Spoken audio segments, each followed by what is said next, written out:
I love you. I love you, Ilara.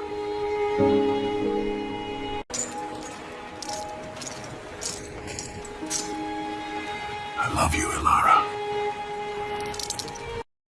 He bought a bride from a distant land, but she refused to speak until Nebraska, 1865.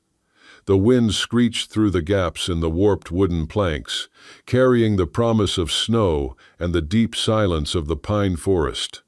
That shriek was the only sound in Finn's home. His breath hung in the cold air like thick smoke, and every strike of his axe outside felt heavy and final.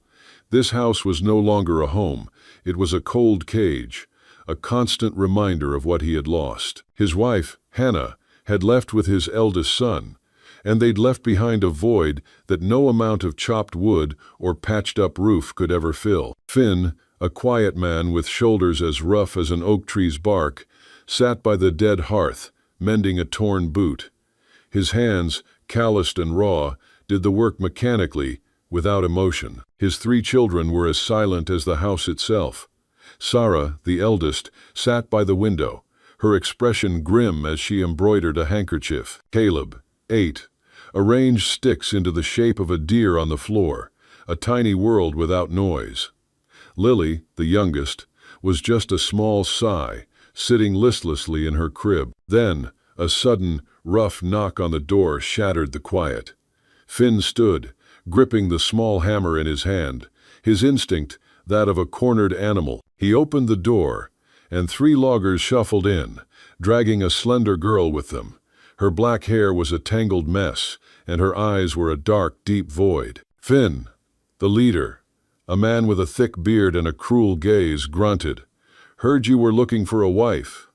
He shoved the girl into the room like a piece of merchandise. "Found this one out on our land, a mute Lakota, cast out by her own tribe. Probably useless, but at least she can't talk back. A perfect bride, wouldn't you say?" He laughed, a coarse, grating sound like a saw on dry wood. Finn looked at Ilara, but not as a person. He looked at her thin but strong hands, clenched together in a show of fierce resilience. He saw no fear, only a profound emptiness. He saw a silence that matched his own. He didn't want a talking woman, a woman who might try to replace Hannah. He just needed a presence, someone to keep this house from falling apart completely. "The price?" Finn asked, his voice low and dry. The logger's grin widened. "An old rifle and some rounds will do." Finn glanced at the old rifle hanging on the wall. It was his rifle, a reliable tool. He nodded, took it down, and handed it over. A rifle for a human being. There were no vows, no consent, just a cold transaction. As the loggers left, the door slammed shut with a sound like a gunshot, leaving a hollow echo. Ilara stood there in her thin coat, her eyes full of buried stories. Finn looked at her, and his gaze was as parched as cracked earth after a long drought. He had bought a wife, but she was no wife. She was just a purchase, a new ghost in his house of ghosts. The silence that followed was different. It no longer held the heavy weight of shared grief, but the sharp tension of 2 strangers, one bought, one buyer, trapped in a cold room. Ilara didn't move. She simply stood, taking in the scene with her quiet eyes. She saw the dusty corners, the unwashed dishes, the children's withdrawn faces. She saw not a home, but a monument to loss. Finn pointed a blunt finger at a pile of worn blankets in the corner. "That's where you'll sleep," he said, his voice flat. He offered no further instruction, as if the purpose of her purchase were self-evident. Ilara didn't nod, didn't flinch. Instead, her eyes settled on the cold, gray stones of the hearth. With slow, deliberate movements, she shed her threadbare coat and knelt before the fire pit. Her hands, nimble and sure, began to work. She scooped out the old, dead ash, her fingers moving with a familiar grace. The children watched, their eyes tracking her every move. Sarah's glare remained, a shield against this new intruder, but a flicker of curiosity crossed Caleb's face. Lily, the youngest, let out a small, soft sound, a fragile peep in the oppressive quiet. Ilara found a few small pieces of dry kindling near the back of the hearth. She rubbed 2 small stones together, the familiar scent of struck flint filling the air, a scent that smelled of survival. A tiny spark caught. She coaxed the flame, breathing into it with care, as if she were breathing life back into the house itself. The fire caught, its light spreading across the room, casting dancing shadows. The cold walls seemed to recede, and for the first time in a long time, a thread of warmth began to stitch itself back into the fabric of the home. The scent of wood smoke filled the air, a scent that Finn, standing stiffly in the doorway, had almost forgotten. He watched her, a woman who had arrived as a piece of merchandise, now a quiet, powerful force of nature. The children watched her. Sarah, the eldest, stood stiffly near the wall, her eyes locked on Ilara with the sharpness of a knife. Her arms were crossed, her lips tight. She didn't speak, but her glare was louder than any accusation. Caleb, the middle child, leaned slightly forward. There was curiosity behind his wariness, though he tried to hide it. Something about Ilara's hands, how they moved like they remembered things, made him hesitate before turning away. Lily, still a toddler, made a soft cooing sound from the crib. It was barely audible, a fragile sound, but in the quiet house, it felt almost like a bell. Ilara didn't look at them. She leaned in and breathed on it gently, not rushed, not forced, as though coaxing a heartbeat out of a long-dead body, as if the flame was something sacred. And it worked. The fire grew first tentative, then sure, and with it came light. Flickering orange spread slowly across the wooden floor, chasing shadows from the corners, washing the stone walls in warmth they hadn't known in months. For a moment, the house breathed again. Finn still stood by the door, arms crossed tightly over his chest. His face was hard to read. He didn't thank her, didn't speak. He just watched her, the way a man might watch a storm rolling in, tense, prepared, uncertain of its power. She was a stranger, a purchase, a pair of hands, nothing more. But as he watched her kindle that fire, the thought crept in, unwelcome and stubborn, that maybe she was something else entirely. Later that evening, the silence hadn't lifted. It had simply shifted.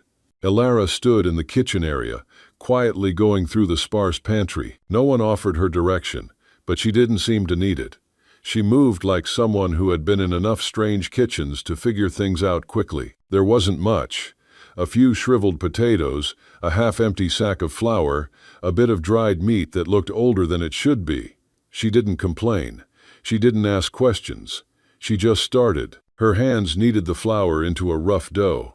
She sliced the meat into tiny strips, every piece deliberate, no waste. She stirred a thin stew in an old pot over the fire, her movements efficient and quiet. Her back was to them, but it was impossible not to watch. The children sat at the table, hunched over, silent. Their eyes followed her like she was a puzzle they weren't sure they wanted to solve. Sarah sat stiffly, refusing to look directly at Ilara. Her jaw was set. Her grief was worn like armor worn too early, too young. Caleb, pretending not to care, snuck glances at the way her fingers moved, soft, practiced, almost gentle in their purpose. Something about it unnerved him. This wasn't how strangers usually acted. Lily, now awake, simply stared, her eyes wide and unblinking, as if she wasn't sure if Ilara was real or a story come to life. Finn sat last. He didn't speak. He didn't look up. When the bowl of stew was placed in front of him, he ate slowly, spoon scraping against the tin, the sound loud in the quiet room. It was simple food, bland, but warm, real, more nourishing than anything they'd eaten in weeks. And that was the hardest part to admit. He didn't say it out loud, but the thought twisted in his gut as he chewed. This woman, this stranger, this mute piece of property, had done more in a few silent hours to bring life back into this house than I have in months, maybe years. He had bought hands to work the house, but these were hands that moved with intention, that cooked not just to fill bellies, but to preserve something no one in this house had dared hope for again: care. And that, more than anything, was what made him feel suddenly colder than ever. The next morning dawned with a pale, cold sun. Finn was outside chopping wood, his breath a white cloud in the air. The rhythmic thud of the axe was a monotonous beat. Inside, the house still felt cold, but the air no longer carried the sharp scent of decay. It smelled of wood smoke and fresh bread. Ilara was sweeping the floor with a brush made of dried branches when she heard it. A small, pained whimper. Lily, in her crib, had a scraped knee, a tiny gash from a protruding nail. It wasn't a deep wound, but the child's face was crumpled with a familiar fear, the fear of being alone with her pain. Ilara didn't hesitate. She put down the broom and knelt by the crib. Lily recoiled, her small body tensing. Ilara's eyes, dark and knowing, held the child's gaze. She used her hands to communicate, gently pointing at the wound, then at herself. Her expression was a soft, wordless promise of care. She left the crib and went to the back garden, where a thin layer of snow covered the hardened ground. She dug with her bare hands, the cold not seeming to bother her, until she found what she was looking for. A small plant with thick, grayish-green leaves. It was a plant known to her people for its healing properties, a natural poultice. She crushed the leaves between her fingers, and a sharp, earthy scent filled the cold air, a fragrance that was a whisper of the forest she had left behind. Back in the house, Ilara gently cleaned the wound with a cloth and a bit of warm water. Lily, wide-eyed, watched her. The child's initial fear was replaced by a kind of hesitant curiosity. Ilara applied the crushed herbs to the scrape. The poultice was cool and soothing, and the child's small body relaxed. Ilara wrapped a clean strip of cloth around it, her fingers moving with the precision of a craftsman. When she was done, she looked at Lily, then gently touched the child's cheek. Lily, for the first time, didn't pull away. She just stared at Ilara's hands, which had so gently offered comfort where there had only been pain. Days turned into a week. Ilara's presence had transformed the house, not with loud words, but with quiet order. The hearth always held a fire, the meals were simple but nourishing, and the children, though still reserved, were no longer ghosts. One afternoon, Ilara was sitting on the floor with Caleb. She had found a smooth, flat stone and a piece of charcoal. With deft fingers, she drew a deer on the stone. It was not a simple drawing, but a lifelike depiction, with a proud head and strong muscled legs. Caleb, who had only ever seen stick figures and sad drawings, gasped softly. Ilara pointed at the drawing, then made a sign with her hands, a flowing gesture that mimicked a deer running through a forest. Caleb, a boy of the woods, understood instantly. He pointed at the drawing, then at a pile of sticks, and made the sign for run. Ilara smiled, a rare and fleeting expression that transformed her face. She took another piece of charcoal and drew a bird, then made a sign with her hands, a gesture that mimicked wings flapping. Caleb mimicked her. He was learning her language, a language of hands and pictures, a language that was not burdened by the weight of a broken past. Sarah watched from a distance. She was still a fortress of resentment, but she couldn't deny the change she saw. Caleb, who had been so quiet since their mother's death, was now animated, his eyes alive with curiosity. Ilara wasn't trying to replace their mother, she was simply being. She was teaching them about the world in a way their mother never had, a way that felt as ancient and true as the trees themselves. Finn saw it all, but only from a distance. He would stand in the doorway, a shadow watching shadows, his arms crossed over his chest. He saw Ilara with Lily, her hands gentle on the child's small leg. He saw her with Caleb, drawing pictures and making silent gestures. He saw the fire in the hearth, the clean floor, the children's faces, which held fewer shadows than before. He had purchased a bride, a mute woman who could not argue, but she was turning out to be something else entirely. He had expected her to be a worker, a presence to fill the house. He had not expected her to be a healer. He had not expected her to be a teacher. He had not expected her to become a person he could not ignore. She was like a wild horse he had brought to his barn untamed, full of a fierce, quiet spirit. She hadn't been claimed. She hadn't been caged.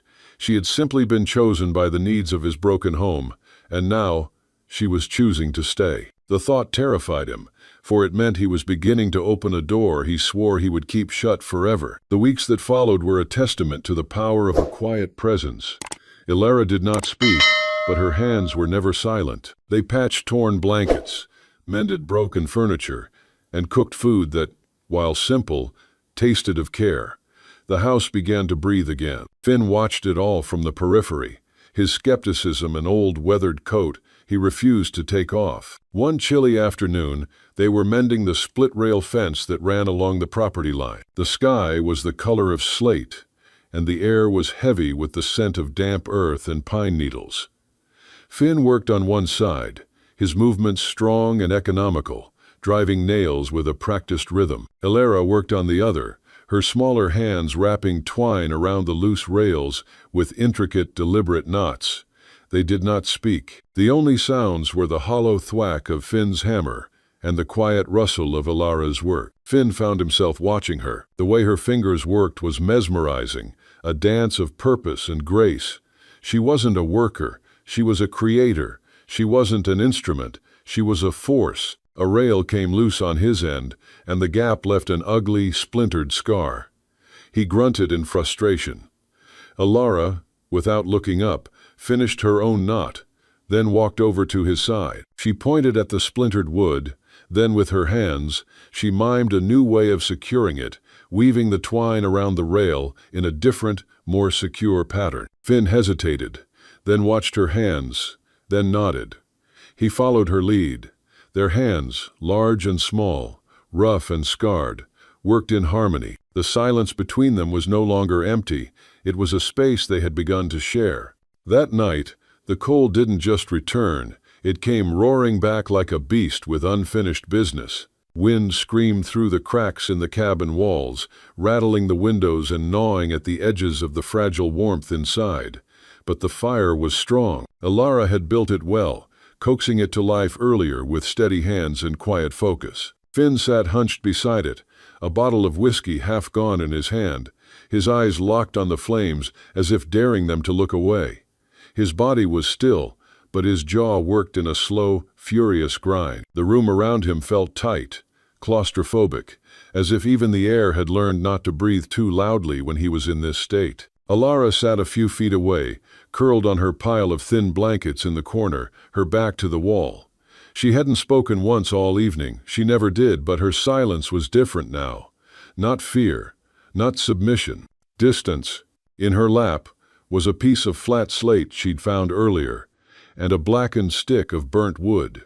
She was drawing. At first it was the land, the curve of the hills behind the house, the jagged outline of distant mountains, the dark whisper of pine trees that bordered the river. Then came the stream, winding like a silver ribbon through the valley. And then she drew her, a woman. She emerged from Ilara's hand as if she'd always been there, just waiting in the silence, a figure with long, flowing hair and eyes closed in peace. Arms outstretched, palms open to the sky, as if calling something down, or letting something go. She was beautiful, gentle, and unmistakably sacred. Finn saw the sketch from where he sat, saw the fluid grace of it, the reverence in the lines, and something in him snapped. It wasn't the drawing, it was the memory. It awakened the nerve of it, the way her hand moved, the way her face softened in the firelight, the quiet reverence of the figure on the stone.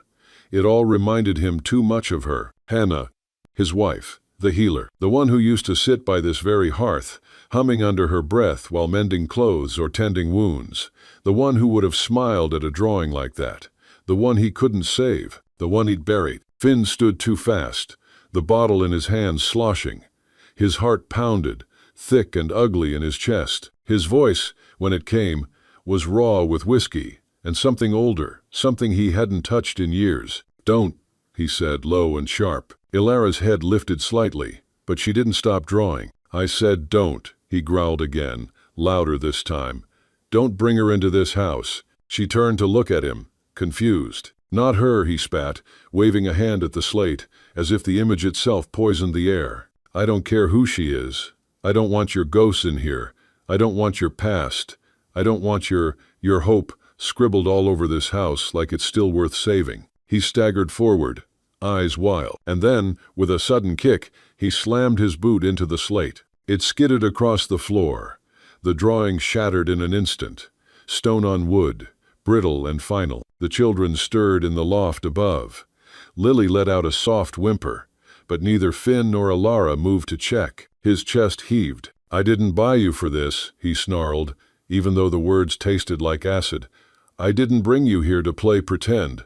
I brought you to work, to shut up, to survive, not to draw things that don't matter, not to remind me of what's gone." His voice cracked, and for one terrible second, the room was filled with the sound of him, not the man who barked orders, not the drunk who sat by the fire night after night, but the one who had once loved. Ilara didn't speak. She didn't need to. She simply looked at him, really looked at him, and for the first time, he saw her eyes widen, not in fear, but in something deeper, pain.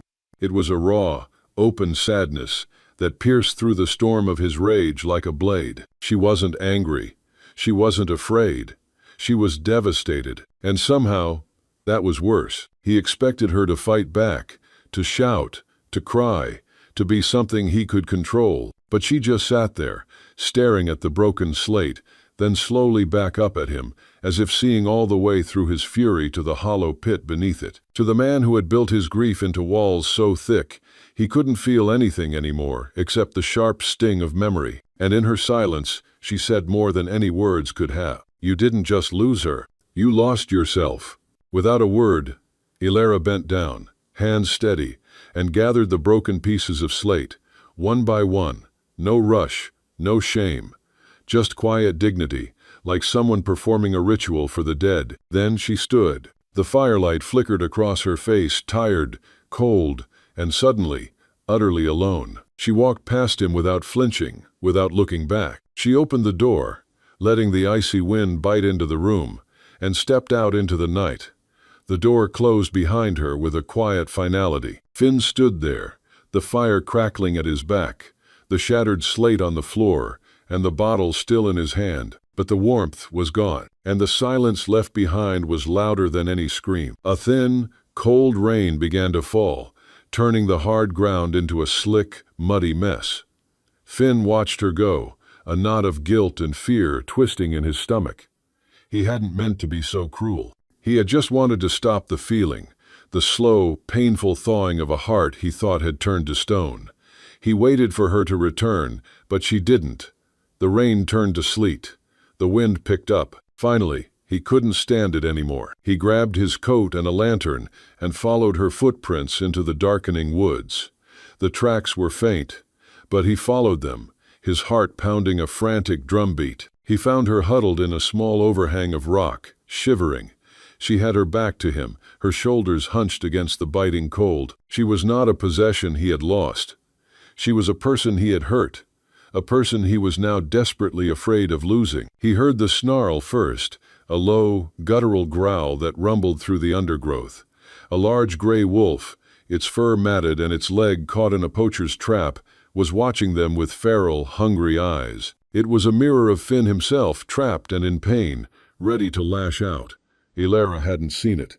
She hadn't heard it, but she felt it. She slowly turned, her eyes wide with a different kind of fear, not of the wolf, but of the danger it represented. Finn raised his rifle, his hand steady, but Ilara, with a speed that surprised him, put her hand on the barrel, pushing it down.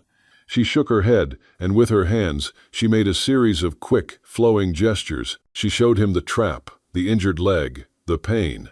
She was communicating with him, telling him this animal was not a threat, but a victim.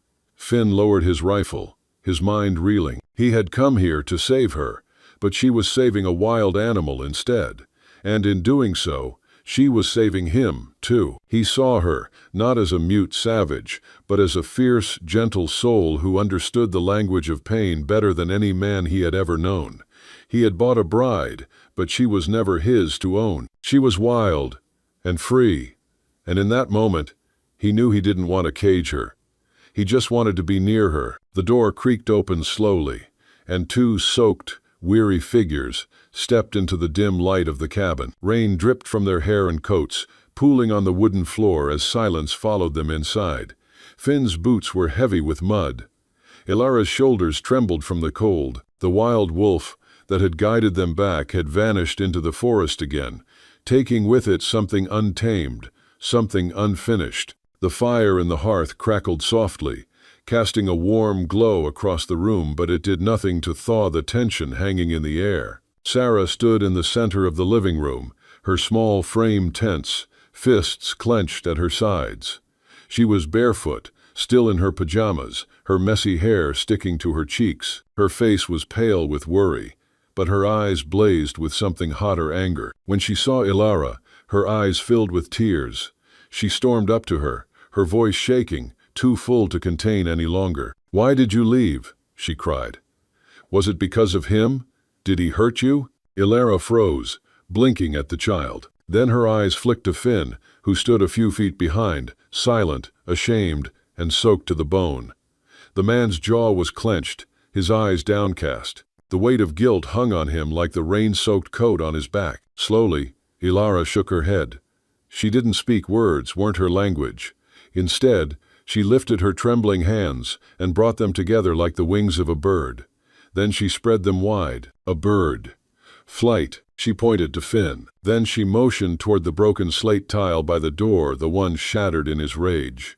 Her fingers touched her chest, right over her heart. Then she mimed walking away. Small steps, a turn of her body, leaving, and then she turned back.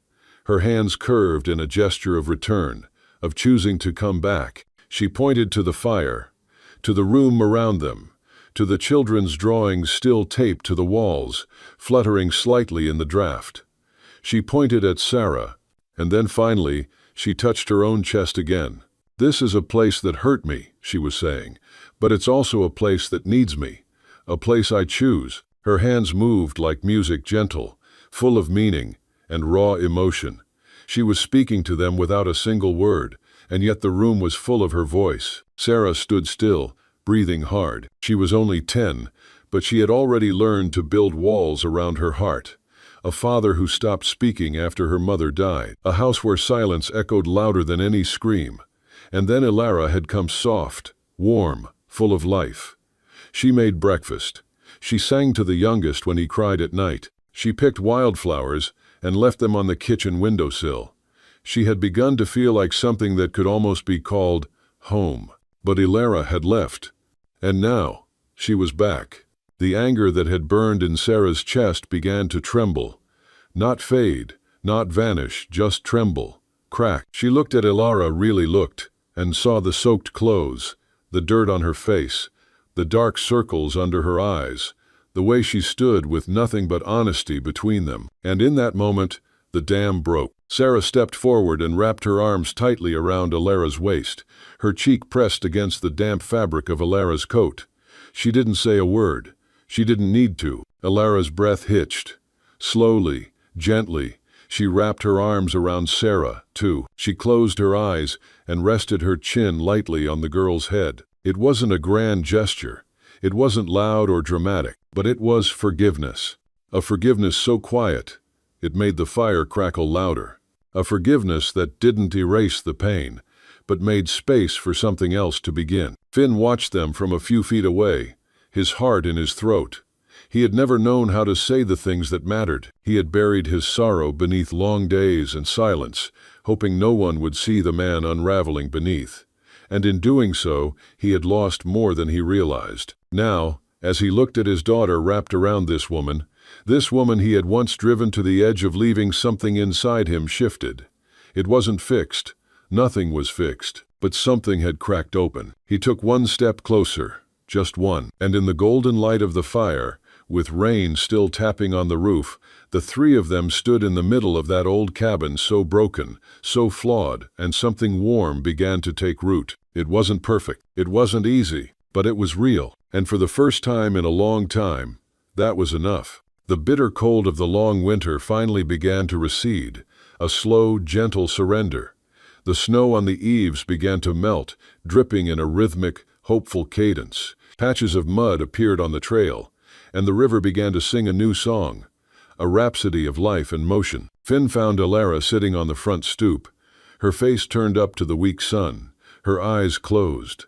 She looked less like a wild thing and more like a plant stretching its leaves toward the light. He sat down beside her, the silence between them now warm and easy. "You're a healer," he said, the words catching in his throat, a sound he hadn't made in a long time. It wasn't a question, it was a statement. Ilara opened her eyes and looked at him.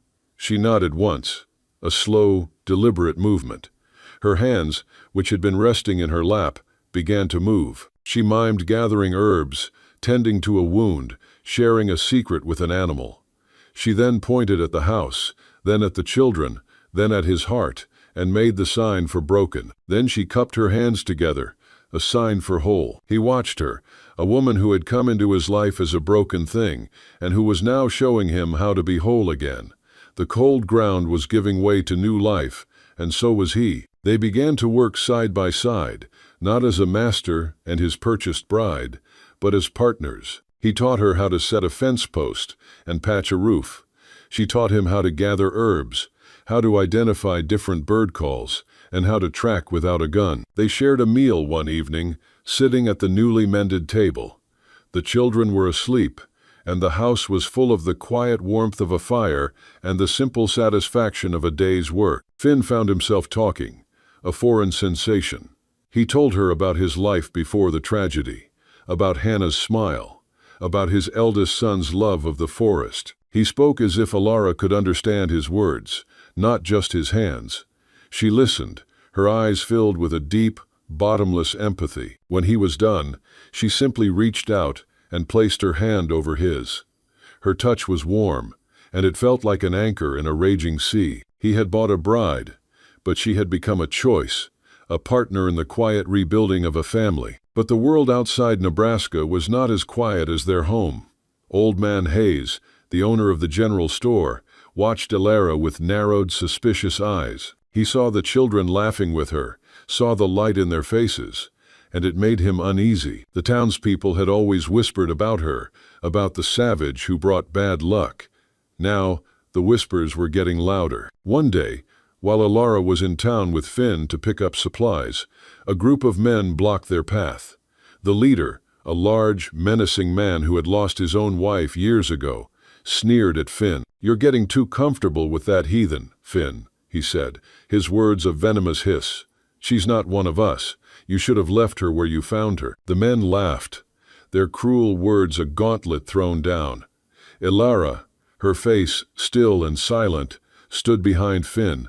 He looked at the men, then at her. He saw not a savage, not a purchase, but the woman who had brought light back into his house. His hand instinctively went to the knife at his belt. The storm was coming, and he knew he would have to face it, not for himself, but for her. He had to choose between the town's hatred and the quiet, fierce love he was beginning to feel. The time for silent accords was over.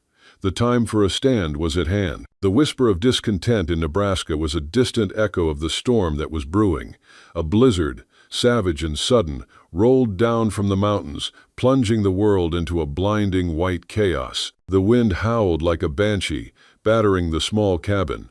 Snow piled against the windows, sealing them off from the outside world. The cabin, once a symbol of loneliness, now felt like a fragile boat on a storm-tossed sea. Inside, the family was huddled by the fire, but even its warmth couldn't banish the chill. The air was thick with tension, a suffocating blanket of fear. Lily, the youngest, had been coughing all night. Her small body, which had finally begun to fill out, was now burning with a fever. Her breathing was shallow, a quiet, rasping sound that was more terrifying than the storm itself. She lay on her small bed, her face pale, and her eyes vacant. Finn, a man who had faced down blizzards and hungry bears without flinching, was now paralyzed by a different kind of fear. The walls of his home, which he had so carefully built to keep the world out, now felt like the walls of a coffin. He watched Lily, his heart a heavy stone in his chest. He had lost one child to the unforgiving wild. He would not lose another. The storm outside was a cruel reflection of his own internal turmoil, a violent manifestation of all the pain and terror he had bottled up inside. Ilara sat beside Lily's bed, her hands gentle on the child's feverish forehead. Her touch was a balm, a silent prayer. Her own past, the violent memories that had stolen her voice, felt closer than ever before. The blizzard was a physical representation of that trauma, a storm that had torn her world apart. She knew in her heart that Lily's fever was not just a sickness. It was a symptom of the brokenness that still lingered in their home. The healing was not yet complete. Ilara knew what Lily needed. She had seen the symptoms 100 times in her village, and she knew the cure. A specific herb that only grew on the far side of Creekstone River, under a thicket of old pines. It was a plant that bloomed only in the deep winter, its crimson leaves a beacon of life against the white snow. But getting there meant facing the storm head-on, crossing a river that was now a churning, icy torrent. She looked at Finn, her dark eyes filled with an urgency that transcended words. Her hands, which had so long spoken the language of the forest, now began to speak the language of desperation. She pointed at Lily, then at the river, then at the distant pines. She mimed the gathering of the herb, the healing, the return. Her gestures were quick and frantic, a silent plea that was more powerful than any shout. But Finn saw only the danger. The last time he had let someone he loved go into the wilderness, he had lost them forever. His grief was a wound that had never healed, and now it was a weapon against logic. He shook his head vehemently. "No," he said, his voice raw. "I won't let you. The river, you won't make it. I won't lose another one." His fear was a roaring animal, an untamed beast that clawed at his throat. He saw Ilara not as a healer, but as another life he was about to lose. Ilara's hands dropped to her side. The hope in her eyes, which had been so bright, dimmed to a flicker. But it did not go out. She looked at Lily, at the small, feverish face, and a quiet strength, a fierce resolve, hardened her features. She would not let this child die. She would not let the storm win. The choice had been made, not by a man who owned her, but by a woman who chose to live. Finn thought she had given up. He sat by the fire, his head in his hands, listening to the roar of the blizzard and the quiet, terrible sound of Lily's breathing. He was a prisoner in his own home, a man defeated by a fear he could not name. He was so lost in his despair that he didn't even notice when Ilara picked up her old coat, pulling it tight around her. He didn't see her gather the small bag of tools, her hands moving with a silent, purposeful grace. It was Sarah who saw her first. The girl, her face pale, looked at Ilara, then at her father. She didn't say a word. She didn't need to. Her eyes, wide with understanding, were a silent indictment. Ilara opened the door, and a blast of snow and wind tore into the cabin, a violent, icy breath. She was gone. A sound, a low moan of pure terror, escaped Finn's lips. He scrambled to his feet, grabbing his coat. He was no longer thinking about his grief, his past, his fear. He was thinking of Ilara, out there in the storm, a flicker of light in a world of darkness. The purchase meant nothing. The fear meant nothing. All that mattered was that she was out there, and he loved her. It was a confession made not with words, but with a desperate, frantic leap out the door. He had bought a bride, but now he was choosing to save her, and in doing so, he was saving himself. The blizzard was a physical assault, a constant barrage of wind and snow that clawed at their faces and stole their breath.